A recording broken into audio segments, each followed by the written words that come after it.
that. So we'll see you soon. Okay. Okay.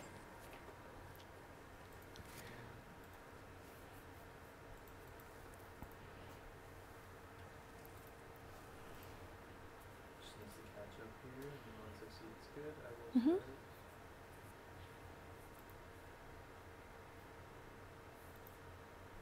And how does my camera look, the second one?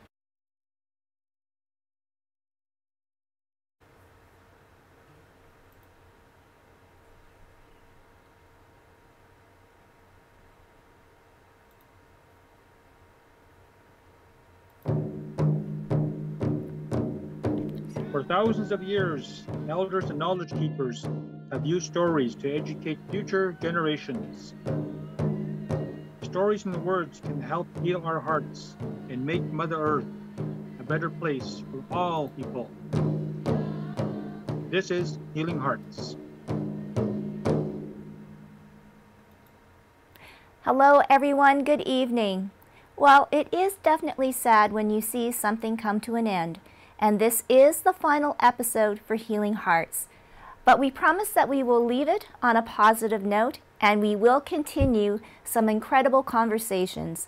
This show was started to gather Indigenous and newcomer communities together, and I think we have very successfully done that for over 27 shows. So let's open the doors and invite our wonderful guests, but not after this message from our special sponsor. So the Hive is a climbing and fitness facility, so we're bouldering only, which means no ropes or harnesses. We use mats for protection. But the four pillars of our business are climbing, education, health and wellness, and community, and those aspects all kind of come together to create like a 5-star climbing experience.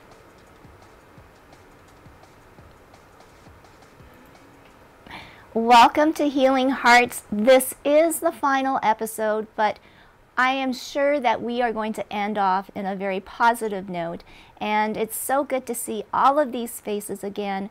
First and foremost, thank you and welcome to Clayton, our knowledge keeper, and to Hani, who is also a co-creator of Healing Hearts. I really appreciate the both of you in, should I say, the courage or at least the gumption to go and do a show like this, because it has brought together so many people. I was looking at the long list, and it's, over 100 people. So in our short time, I think we have created, maybe it's a small wave, but let's hope the wave continues. And we have some special guests. I've got Perla, I've got Art, and Jeannie. Thank you, all of you, for joining. You all brought, I think, as we go back down memory lane, something really special. And I know that the communities, not only Indigenous and newcomers, but all communities really learned something from all of your stories. So I am actually going to start with Art, Dr. Art Mickey. It sounds so formal, but that takes us, you were, I think, on our second show. And just going over the Japanese history, not only in our province, but across Canada, and then making the reference and finding the similarities between cultures, especially Indigenous culture, I think was really the game changer in that show. But let's hear your thoughts, Art. I agree with you, Tracy. It's been a great experience, and I really appreciate working with Clayton on one of the projects that we did, which is sharing circles, which included the Asian community as well as the Indigenous community, and Perla was part of that group as well. Yes. And I think we learned a lot from each other, especially when it comes to Japanese and Indigenous, where our experiences, they don't parallel, but there are a number of similarities that occurred. Not only to our community, but to the Indigenous community, the incarceration, the violation of their culture in terms of losing it, and language, and so on. And so that type of experience, when we got together, was appreciated, because I think each side learned from each other. And that's one of the things that I found so enlightening was sharing circles, is that there are more similarities than differences.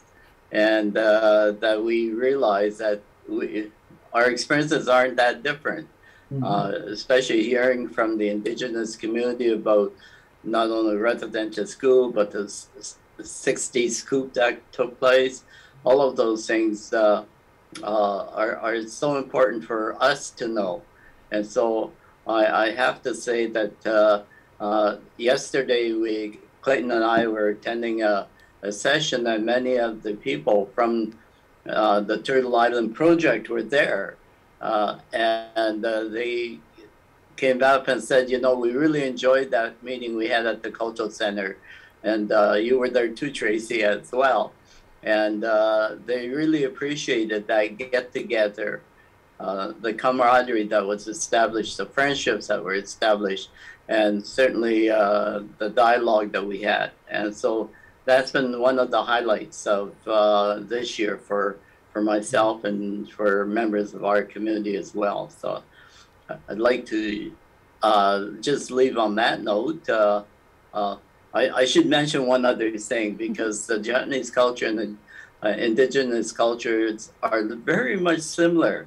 In fact, we were thinking of collaborating to do a children's book on that, because you know we have the taiko drums, we have the Indian, the Aboriginal drummers, very similar in the purpose behind it as well. You know, we also talk about names, for example. In the Japanese community, people's names are in a lot of ways related to nature. Like Miki means 3 trees. And if you go through people's last names, they're always associated with some part of nature.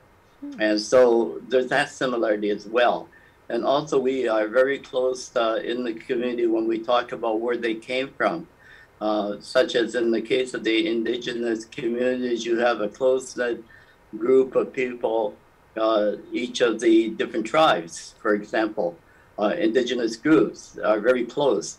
And that's similar with the Japanese, where people came from originally. And they have groups that meet today called Hiroshima Ken, for example. Anyone who came from Hiroshima, they get together annually. So there is that closeness that they develop. So just wanted to bring some of those things to you. Thank you. Oh, well, thank you, Art. And that's the beauty of it, is just being able to sit and listen to other people's stories and lived experiences. Jeannie, too, you were at the sharing circle, but more importantly, being on Healing Hearts, and you were on the show that really brought to light the arts and what it really means. And art is a universal language that, you know, knows no barriers, whatever color, whatever ethnicity or culture you're from. There is beauty in art. And again, you're making murals, which is fantastic. But, you know, taking part in a conversation like this, what has that meant for you? You know, it was really an honor to be asked to be part of a show like this, because it's important to bring these topics and what we're going through up on a higher public radar, and especially to do it with like-minded people, to do it also to engage with people with the lived experience. That kind of transcends like the conflicts that we see going on in the world today, and things that were leading up to the current situations. So, you know, and really it's going to extend into the place where we're going to have to heal, and we're doing the healing right here with my other co-guests. So we can role model, you know, for what's going to need to happen in the future with people who are in conflict right now. So I feel that it was an honor and it was a privilege. I learned I learned more about the similarities with other people, with other, you know, with the Japanese culture. I know that I'm learning a lot with even my my co-collaborators with the Turtle Island project.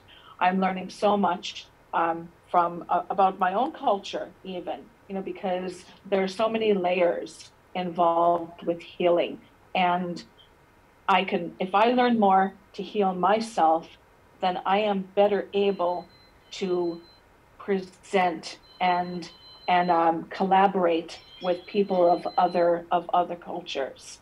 Mm-hmm. So No, and your comment too, just for women, women of color, and especially indigenous women, role models, and you know, pursuing a career like your own. I mean, this show actually showcased a lot of those women too. it really did, and you know, like I I get to work and I get to talk and connect on a really personal level with young Indigenous women, and you know, I connect with them because I see that I was once in their place, and really I'm just one step away from where they're at, and I'm one step away from where I am going to be, you know, and I don't know where that's going to be, but I'm really looking forward to it, and by being able to connect on a really good level, on a real personal level with other women who are in my realm. You know, it's really profound, and it's inspiring for me, and I know that, you know, they get excited to see what the possibilities. So. And that's part of what we hope too, is conversations do spark opportunities. And Perla, you have been a guest on this show talking about education, sharing stories of family traditions. And that is so important. I've found through all of this common thread is family, right? Even if you have to come here and create a new family. That's right. You know, coming here all by myself and still by myself, but I never feel alone because, you know, I've made families from the friends that I've met here through the years. So I never feel alone. Yeah, family is the key for one's happiness and one's success. And, you know, I'm really grateful to be part of the show because you've created a safe space for people to have this conversation of important topics, where people can speak candidly and share their thoughts, and you know, just being able to be themselves and share from their hearts what they feel about the different various topics that you have, and meeting a lot of other people coming from different communities and sharing the table, you know, the circle of conversation. It's, for me, it's a very profound experience. And I wish you would continue this show because it provides a space for people to talk about things that normally, you know, they shy away from, or they would just do it in their own little circle. And this way we're able to share it with, you know, other people around, and you have a bigger audience. And I wish people can learn from us also, just by the experiences we have. Oh, I know. And what I really enjoyed, and you've been on that show, when we've brought on the youth, and they have been so incredible. I learned so much from them and amazed, right? And like you said, they probably talk like this all the time in their own circle. But when they're given the opportunity to join a bigger circle, it really quiets everybody, and they are our future. So again, you know, thank you so much, Perla, and the young people that you brought on. They were amazing, just super amazing. All right, so now we're with our creators, Can I use that word? I use it affectionately. I use it as, an idea. But Clayton, knowledge keeper, a person of many ideas, this being one of 1,000 in your mind, what was it about Healing Hearts that you really wanted to see come to fruition? Well, I was hoping that it was going to be live for one thing. I wasn't expecting COVID to kind of kick us on the screen and to and basically to have it sitting in front of a screen.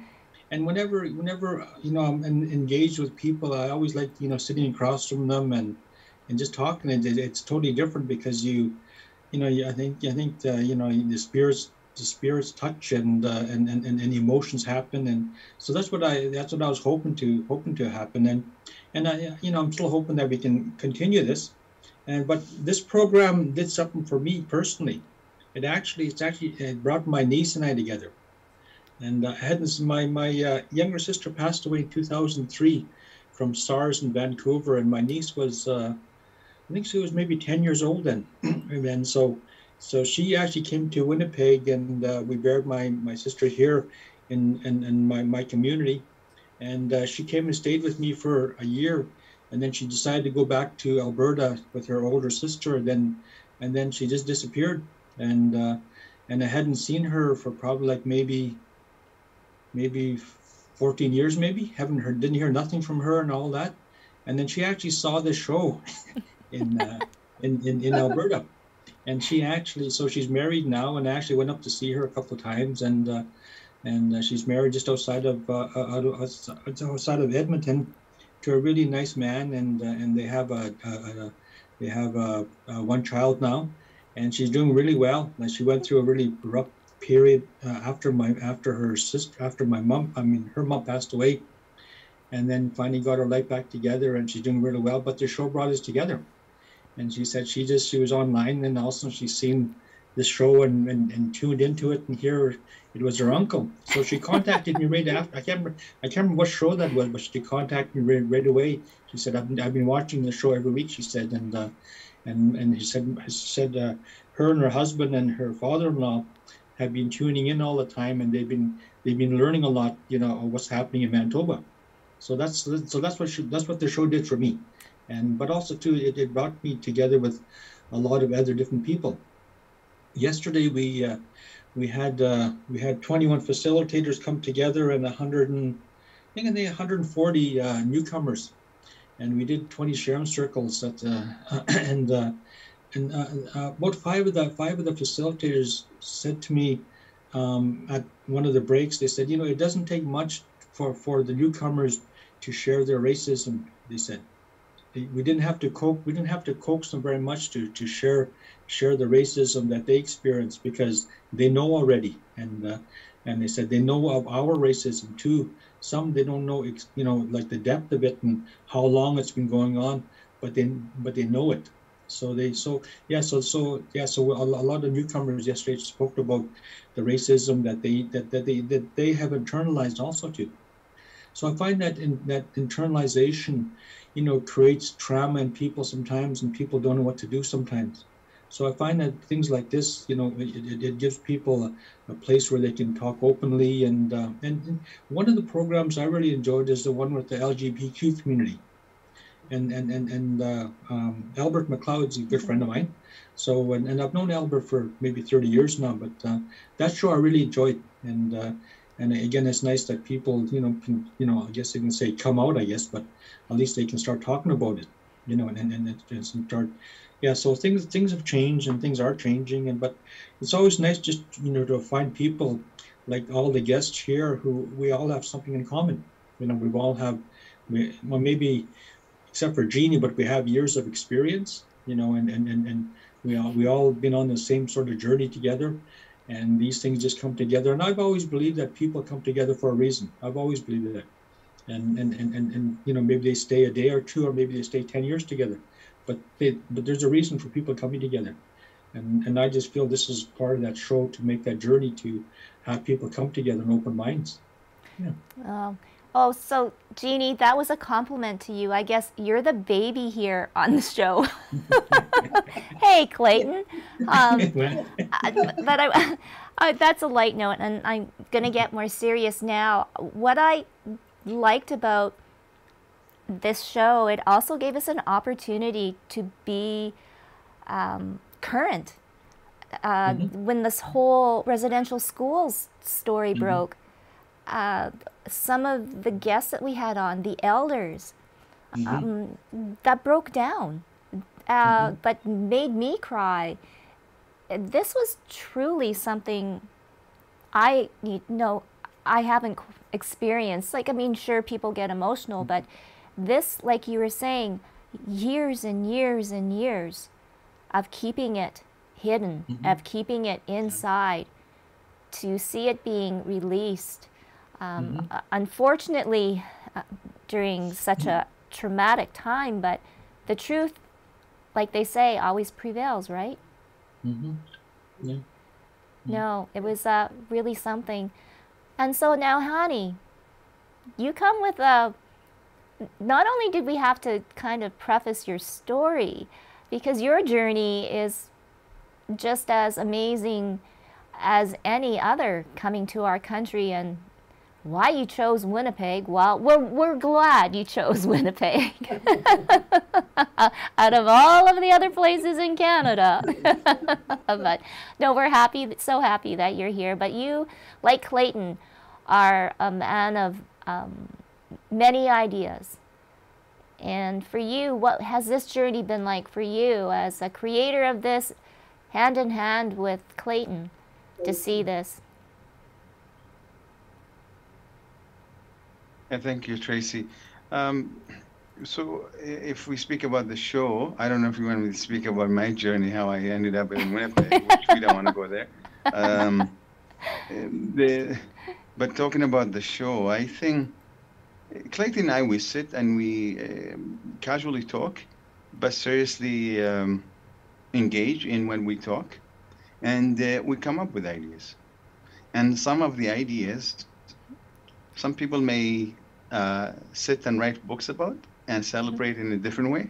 But us, we kind of take it lightly. So just last night, we were talking about something, and then we're talking about something. If it comes into being, I think it's going to be big too, and big that in a way that can help others in many different ways. So we'll see. I think the show, I would not say this is the last show, but probably it's going to pause. And then we're going to it's going to take a different form, a different spin on things, and takes off. So it goes somewhere. So you plant the seed and it grows into a different being, right? So it's like, we don't know what type of branches will go into and all of that. So we will wait and see. But I can assure you that there are more to come, and there are things going to happen hopefully soon. In terms of this show, I think that's how I thought about it. When Clayton and I, we were talking about it, we were talking about creating it and make sure that it's actually working, functioning, and it has what it takes of energy to move on, and then let others lead it, take care of it. That's the idea. And actually it did. It worked out, and until now we're back. I'm back to talk about it. So it feels good when you see something that is tangibly useful, a practical avenue where people can come and share. I remember discussing what to name it. And we came up with different names, right? All with about heart, something healing. Then we're trying to get with, is it heart? Is it something? Is it something else? And then we came up with this healing heart. And the reason for it is because we really recognize the fact that all people, at least from my perspective, and now I'm practicing as a psychotherapist, I practice, so I see people, I see them in pain, and what makes their pain even bigger is when they intellectually speak about their pain, not emotionally speaking about their pain. And because intellectually they can try to justify as to why the pain happened and why the pain exists and how the pain should be listened to and all of that. But it stays cognitive, intellectual. It doesn't come down, it stays here, it doesn't come down to the what we call heart and then heal it. And the way to heal the heart is actually by being authentic and speaking about things that you struggle with as an individual. But also I see it, our society, our community is struggle with many major issues such as reconciliation and others. These are big pieces that need to be moved from place to place forward in a process that is authentic and collective. I don't see it happening in isolation or just individually done. It needs to be societal project where people all get engaged and push it forward with their hearts. So we thought this show kind of, if it's, as you mentioned, 100 people is following, those 100 people, to me, I think if they turn into ambassadors of change, that's good enough. That's how I see it. Those people, whoever, if they say one right sentence in a fair and authentic way, in somewhere, like in somebody's living room or at a dinner table, that would make difference. And I think that's, to me, is success, and that's good. That makes me feel that I actually was part of something that is useful, practical, and so I'm excited. I don't think this is a beginning of something bigger, and it's going to happen. There are things going to happen. So I'll stop here and give others a chance to talk. Oh, Annie, you always do that. I'll stop here. Well, if you have more, you've got to tell us. No, I know. Jeannie and I had this conversation. You just have to wait. Because Jeannie will have another announcement to make, right, Jeannie? But we have to wait on all those incredible murals that you're creating. And okay, so if we can kind of shift this conversation to the now. Using our information, using our connections, and our gift for conversation. Sad to say, and it's a sad fact that that's happening all around us from a long time ago. Just like here in Canada, with the things that they suffered, the Philippines also went through it, where we were under. We were colonized for 500 years, and from that 500 years, there were, others that came and again colonized us time and again. And then we had our independence, and the martial law came in, and we're facing another election where, again, the people are just in upheaval because the contenders are representing, which way the country will go. And also the threat of losing what we fought for centuries. And that's true. I'm really saddened by what has happened to Ukraine because of Russia's invasion. And I can talk about my personal reaction to it, because for people who love peace and dream of peace all around the world, never thought it would happen in my lifetime to see, a war where you are even afraid that it can get worse, that it can spread globally. And it's a reality that we have to face because we're in this time and age. I find that I have to resort to a lot of prayers. Personally, that's what I can do to hopefully to contribute to having eventually a resolution to all this conflict. But then also the desire to be able to help out. But distant from where it's happening, what we can do is very limited. But regardless, it's important for us to be cognizant of the fact that anything can happen any place. That's why where we are, we have to treasure out the freedom that we have, and we make sure that it doesn't happen to us. And in the meantime, from a distance, we have to always be ready to help out in whatever way we can. Yeah. Because innocent people are getting killed because of a few people who made the decision to do this. And it's, I still hope and pray that there will be a resolution to this, that it doesn't end up to be as worse as people are afraid of. Mm-hmm. And I also hope and pray that in my country, in the Philippines, that the people finally will make a choice that will be good for them. Because there's a lot of things going on.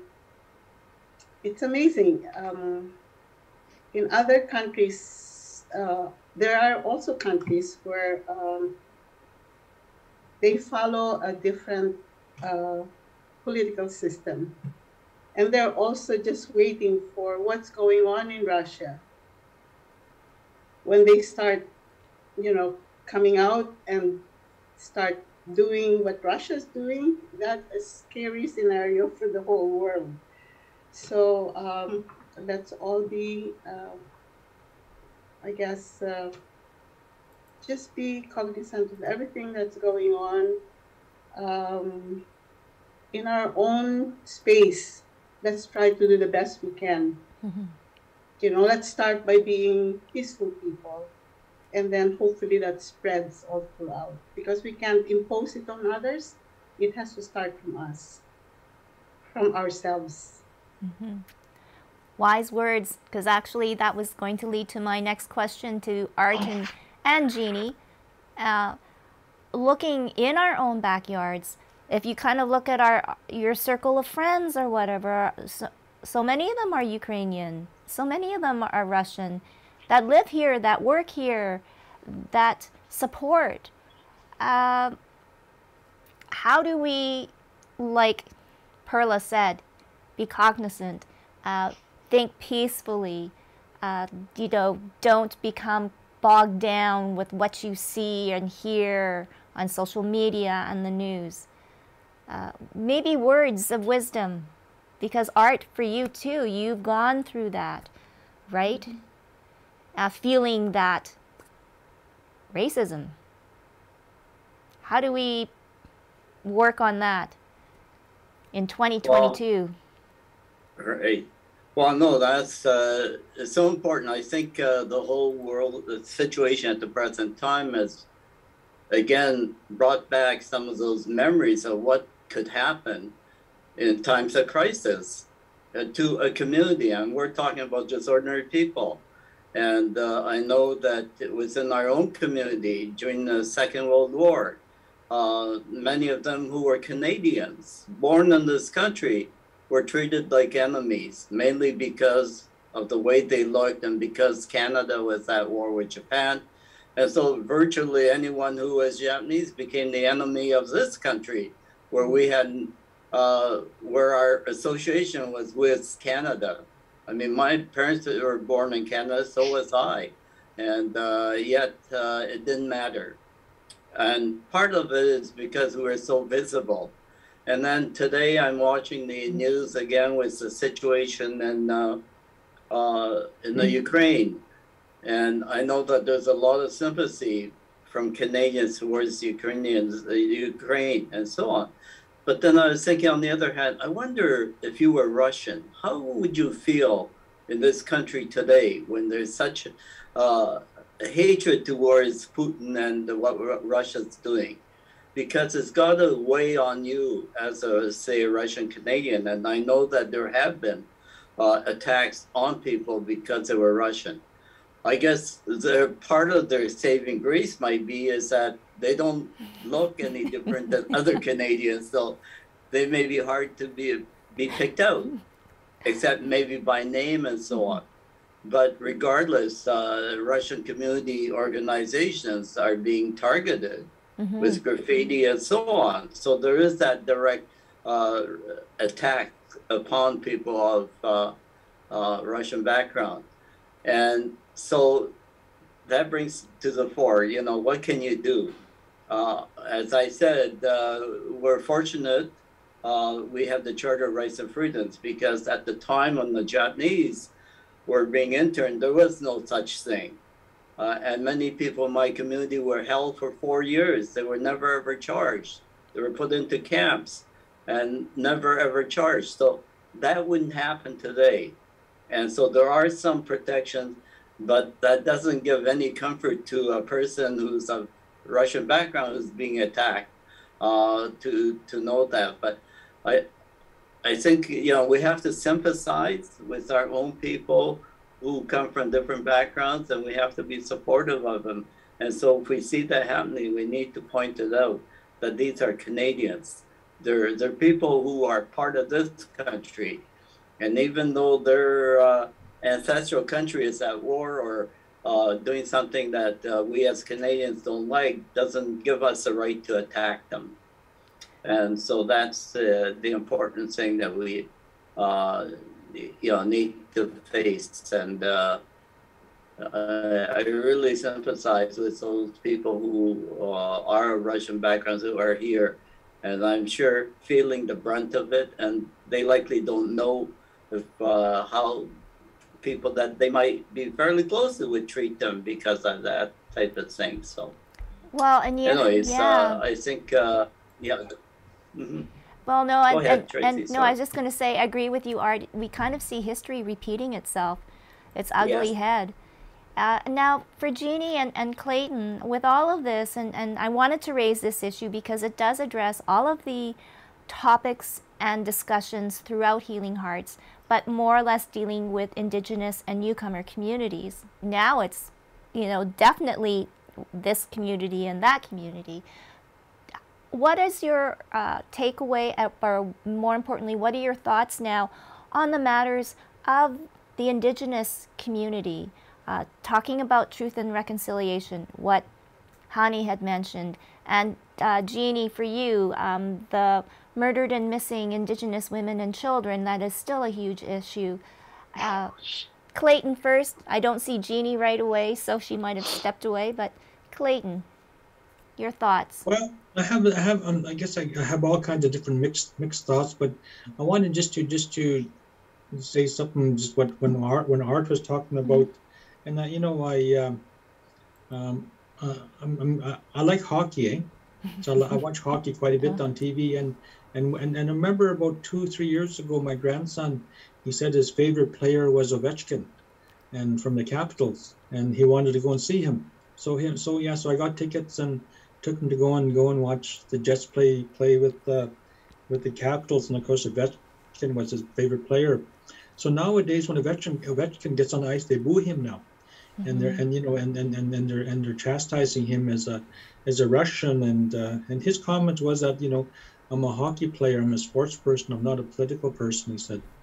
And he said, I can't change that, he says. And then you look at the different sports people, you know, around the world that are getting labeled and stuff, you know, and losing contracts and tournaments and stuff like that. So people don't realize how widespread this goes, you know, to just a common person, you know.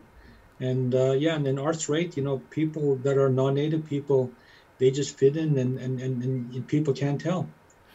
I remember when I worked in government, and people would always say, well, how come you always say you feel racism when you go into a room? And I said, well, I go into a room with, you know, there's 100 of us in there, and there's 99 white guys, and they're all different nationalities, but nobody knows that. You know, but they look at me because I'm brown and I'm different. And, you know, there's a Scottish guy there, a German guy there, or, you know, whoever, but they don't know that. And they treat each other equal, but they treat me differently. So those are the kind of things that kind of, you know, have been weighing on my mind and about what's going on. But, you know, things like what bothered me the most, I guess, is what's happening with the children and the women and the hospitals and and that kind of thing bothers me right now. And I asked the St. Boniface Hospital, to make a statement, to say something about what the hospital's going to do for the refugees that are going to come to this country. So I'm pushing them right now, and I just got on their board. So I've been pushing them to make a statement, like do something, and say something that the hospital can offer or do something. So that's one of the things I'm kind of pushing also too, just to do something. Yeah. But today's issues we have, and one thing I think I really learned just in the past maybe 6 months, that there's silent wars going on all around the world, and people don't know about that. And I've learned that from my newcomer friends, that there's wars that have been going on for a long time, and the bombing and that is going on exactly the same thing as in Russia, but nobody says nothing about it. And yesterday I was talking to a person of color at our event, and she was saying, yeah, just imagine, she said, in Ukraine, the buses and the trains are leaving, but they're not letting the dark people on. It's only the white people that are being allowed to get on the buses or the trains. Yeah, so those kind of, so it's amazing how an elder said one time, just imagine if we're all born colorblind, what the world would be like, So that's sort of that's on my mind about what's going on. Yeah. Okay, wow, Jeannie. That's a lot. Yeah, it is, and then and everybody has raised some really important feelings. That we're all having variations of everything that we've shared so far. For myself, like Art said, about the Russians and who are living here in Canada. I had a situation where, I asked a friend and she divulged, she said, and she said it under her breath that she was Russian. And I was just like, I had to reach out to her and just connect with her, just the physical connection. And she was saying about how she won't say that, she won't express that, but she felt that's safe to do it in with me, and I just thought I felt compassion and empathy, and just being able to hold space with her. And then we're thinking about what's in store, what's on the horizon. What's on the horizon is we'll have a lot of new people who are coming in, and we have to have. I want that ability to expand on what I need to do to embrace and to learn and to just be here, and because I'm really blessed with so many things in my life, and one of those things, I have shelter, I have food, I have everything, and people are going to be coming in who just have nothing. And so I just want to be able to prepare myself, to do whatever I can. Oh, well, hey, okay, Hani, you are the counselor, and I was thinking the same thing too, Jeannie, is that you feel almost awkward because here you are living in riches, really. We are, and a privilege. But yes, we want the doors open and welcome to all of these new immigrants. Hani, how best, because we always say education, we need to educate. I've got 5, 6 great leaders here that can educate. How do we do it on like a organic or grassroots level so we can gain that momentum and educate everybody? So we're speaking about educating people to accept others who yes, come in? Yes. I think, so developing sense of responsibility is really a good thing to do, which nowadays is kind of a rare commodity for many people talk about privilege and rights and freedom and all that, but they forget sense of responsibility needs to be part of their thinking. And in order for you to see authentic change, and I'm not just talking about receiving newcomers or people around you to be accepted or not accepted, I'm talking about just you conducting your own life in a society that not necessarily designed just for yourself. The society is supposed to be a society that consists of many different groups of people and different individuals, like any other parts of any society in the world. The diversity in the world, it's always there. However, some of it is ancient and long and situated in places where it's difficult and challenged all the time. And sometimes, if it's not well managed, create conflict because people don't know how to manage those diversity. They take it into a form of competition and form of preference. Myself and my group is better than yours, and so on and so forth. And therefore, I fence myself off and reject anyone in. So I don't allow anyone to get in my fenced off area of privilege.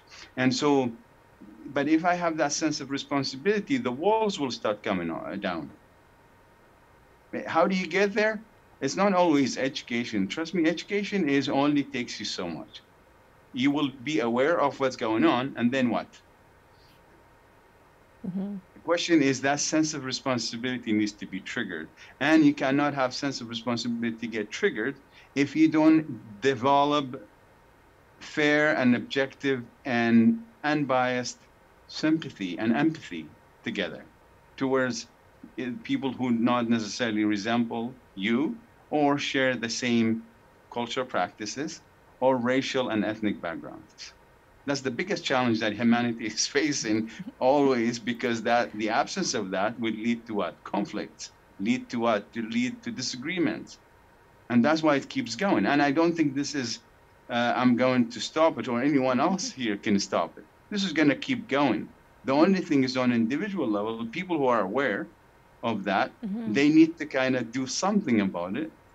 And then once you obtain it, you obtain some of it, you would enjoy that kind of exclusive way of thinking about the world, that the world is actually designed to include others, not only you and those who share the same privilege as you. That sense of responsibility. So education only takes you from not knowing to knowing.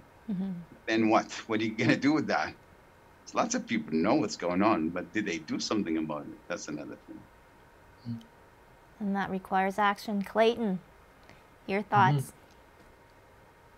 Well, that's, yeah. I wish I could say it the way Hanny said it. Yeah. Hanny's the counselor. You're supposed to make us feel better, Hanny, not worse. I know. Okay, well, yeah, as we all hang our heads. Okay. Clayton, when the subject is politics, that's why I tried to stay away from it. That's why I don't talk about it. Because politics is, the subject politics is, you're stuck at known. You're not doing much about it. When you tell me speak about it as a psychotherapist or whatever you want to call me, then I'll tell you book an appointment.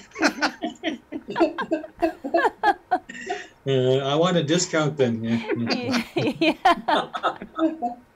But I think that again, that just what Hanny's talking about, and I've experienced that all my life as an Indigenous person. When non-Native people try to help me, like they don't really know, and they don't know what the feelings are around what I'm feeling, and when I first started working in government, I had colleagues saying that, well, I know how you're feeling and stuff like that. Well, how would you know how I'm feeling? You're not an Indian, or you're not black, or you're not brown, or whatever. How would you know what I'm feeling? And they wouldn't know how to respond. So again, so until people actually walk in your shoes and know your journey, and that's why I think Healing Hearts and some of the stuff that I'm doing with newcomers, it comes a lot easier. Because I'm not trying to re-educate people and to, reprogram them, because we've all been there and we all know the feelings, and our ancestors know those feelings, and I think it's in our DNA that we know that, and then it's in our children's DNA, our grandchildren's DNA, that we know that, we know those feelings. So again, that's the piece I think that people are missing, that they just don't know. They don't know because they've never experienced it. Yes. Yeah, I'd like to make a comment on just to support that, Clayton, because very often when we used to have these workshops on racism, anti-racism, usually the biggest recommendation that comes back is you have to educate our kids, and that the education system should be doing that. But on the other hand, when you think of it, most teachers who have not experienced racism, how can they begin to teach what it feels like when you don't have, you haven't walked in their shoes? Sure. And so this is the biggest dilemma that we have when we leave these workshops with these recommendations. Let the education system be the one to fix it, but it's never going to happen unless we have people who, as Hanny said, take the responsibility to know about that situation and to be able to project it in a sincere way. And so it is a dilemma in some ways when we put the onus on the education system to be the solver of all problems. Perla. So it all goes back to, the faculty of education, because they're the one teaching the teachers, and, the educational system with the teachers actually teaching our children. And it's true, it has moved a little bit towards, for instance, hiring teachers coming from other countries, but it's not enough yet. It's not. There's more to be done, and it's true. The challenge will keep on. It will be around us for a long, long time because it's slow moving. But to start with, let's just work with ourselves, and then people close to us, and hopefully it will have ripple effect. And it's true because even with a good act, you can still see racism in action. And Clayton did mention about the situation where, here comes the refugees, they're accepted, but then again, there's still discrimination going on with people of color coming from Ukraine, crossing the border, and stuff like that. And it's really, it's worrisome when you think about it, because they're not looking at people, in an equal way. They always see color. So even if you're doing good, still that mindset comes into play. And until, we make all people aware of it and take that responsibility of making sure that in action, they will also make, translate into action.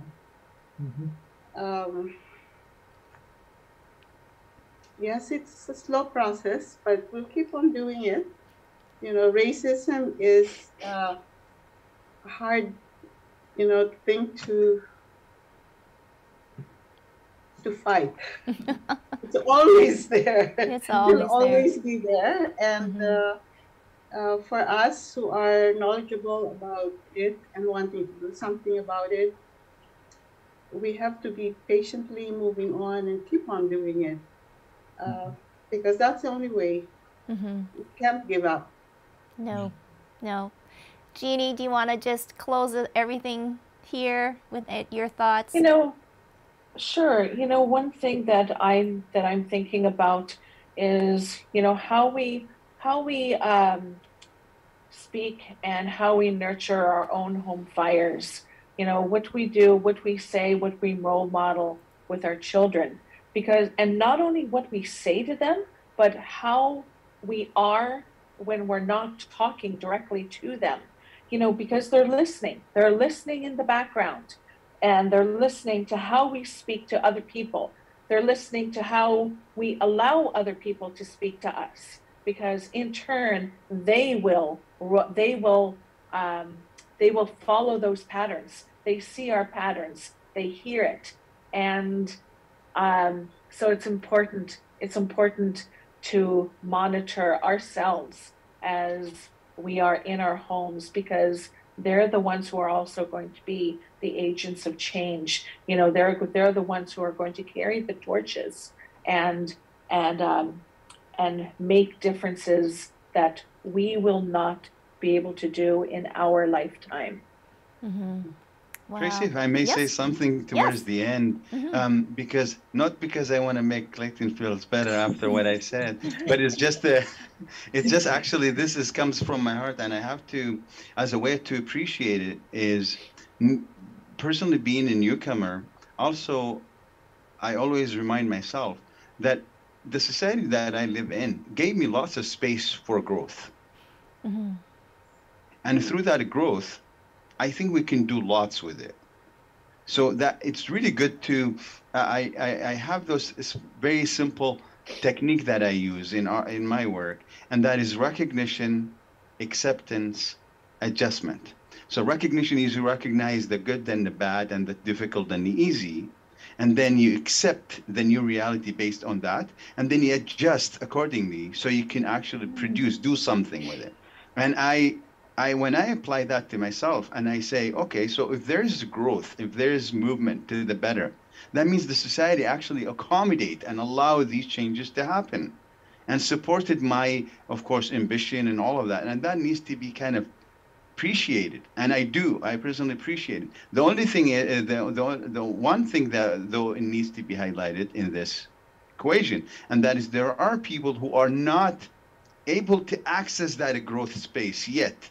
And that's where the sense of responsibility comes, so we can help each other to allow the other people who can actually access that space and grow on their own with our support, not holding them from the hand, but supporting their cause for growth, to the betterment of, to become better individuals in our society. So I feel like I'm very hopeful when I think and reflect on that. It gives me hope that we can tackle the biggest challenges. And if there's a word, I know this is towards the end of the show, when we say anti-racism and racism and all of that, also that takes us to a mindset that not necessarily positive. It doesn't allow us to move to that growth space. So that brings us back to the heart and healing heart and talking from the heart, because that's what connects us all together. And I think that's where we stay away from that intellectual, trying to cognitively reason everything and finding answers for everything, and goes back to that education piece, knowing and not knowing. I'll leave it at that, and thank you very much for this opportunity, and we will continue, but probably in different form. Yeah, I feel better now, Hani. Yeah. Do you still? Do you? You didn't feel better? I feel better now. Book an appointment, I can see. He's got a smile on his face. Well, That's it, done, accomplished. Well, Hani, you did a beautiful closing and made it all come full circle to what Healing Hearts was started and what Healing Hearts is all about. I want to thank all of you for joining us tonight, not only tonight, but for your contributions on the show. It has meant so much to so many. And to Clayton and Hani, big round of applause. Thank you, thank you. It has been a great journey. Thank you all. Have a wonderful evening, and also a special thank you to Immigration Partnership Winnipeg. They were also a great partner in this show and have provided multiple guests too as well. So thank you to Kate and Ruben and all of the people over there for your show of support. Once again, this is Healing Hearts. I'm Tracy Koga, and we will see you sometime soon. Super.